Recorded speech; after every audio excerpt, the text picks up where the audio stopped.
দশা দেখে কাঁদেন কেন? এত এত সুন্দর করে বলে যাওয়া সত্ত্বেও আমরা শুধরাচ্ছি না। কারণ আমরা জ্ঞানান্তেই আমরা অনেক ভুল করি, কিন্তু ভুল করা সত্ত্বেও আমরা ভাবি যে চোখ বন্ধ করে আছে, কেউ দেখছে না। তিনি বলেছেন, আমি তুমি চোখ বন্ধ করে থাকলেও একজন কিন্তু দেখছে, চিত্রগুপ্ত, তার খাতায় সব নোট হচ্ছে, একদিন হিসাব হবে।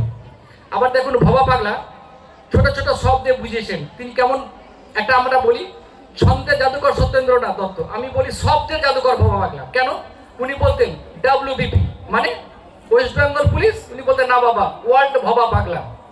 উনি আবার বলতেন ডিকশনারি, আমরা বলি অভিধান, বলতে না দিক সে নারী, তিনি সেই নারীকে উল্লেখ করতেন, মহামায়া আমাদের মা কালীকে।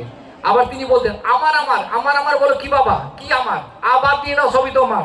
সত্যি তো তাই, ছোট ছোট শব্দে তিনি এত সুন্দর করে বিশ্লেষণ করেছেন। এগুলো যদি আমরা একটু অনুধাবন করি না, আমরা অনেক শুধরে যাব। আর আমরা যদি শুধরাই তাহলে বাবা পাগলা খুশি হবেন। সব থেকে বড় কথা কি জানেন? ভবা পাগলা আমাদের এই সনাতন ধর্মের চিন্তাধারাকে কয়েকশো বছর এগিয়ে দিয়ে গেছেন। কারণ আমাদের মধ্যে ধারণা আছে পুজো পার্বণ তিথি দেখে সে হয় না,